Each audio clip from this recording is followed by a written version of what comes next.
Dana, I know you were on CNN last night, and all of this really plays into the broader scheme of what we're up against when we face the mainstream media and their lies. And really, they tried to do it to you last night in many respects by just hammering away on a narrative that simply isn't true.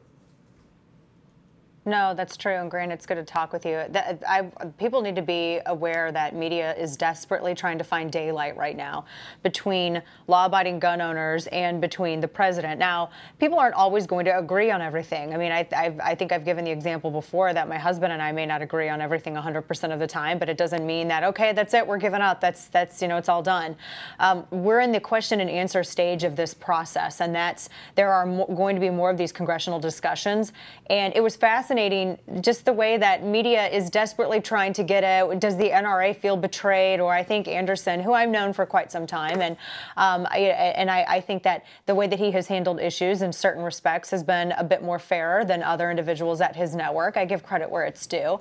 But I don't know how many different ways I can say it. There's nothing concrete that has yet been proposed. I mean, we're still in the discussion stage, and it's incredibly important for people to realize that. It's incredibly important for people to realize that this president had his concealed carry license before he had Secret Service protection. I personally have grilled this president no fewer than 10 times on my radio program, specifically on Second Amendment issues, specifically on national reciprocity, and this president was more well-spoken on individual liberty where it concerns Second Amendment than Gary Johnson, who was the head of the Libertarian ticket. So I have firsthand experience with all of this, which is why I want to wait and see what concrete proposals come out of all of these discussions. And Grant, to this point, just to go back really quickly, this is all about the left's attempt to divide, isolate, and polarize. And that's what they want to do. They're looking for daylight between NRA leadership and NRA members. They're looking for daylight between the president and law-abiding gun owners.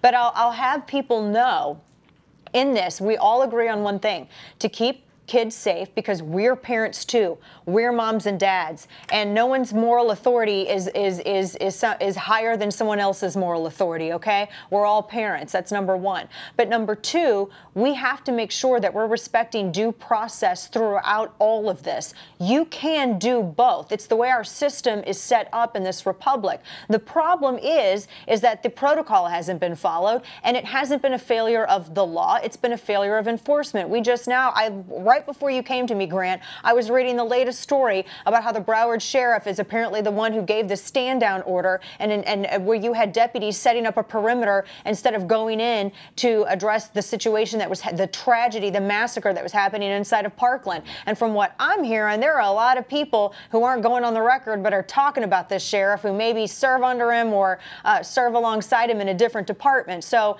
more is going to come out about this, and it's incredibly important that we focus on that instead of what the media is doing and trying to find some sort of division where it doesn't exist. You can't react to something that hasn't happened yet. And this president deserves, I think, the benefit of the doubt because he has a better record on the Second Amendment issues than the former administration does. And that's one of the things that I answered with Anderson. You know, NRA's made it clear. They're standing for due process. And we also want to protect kids, bottom line.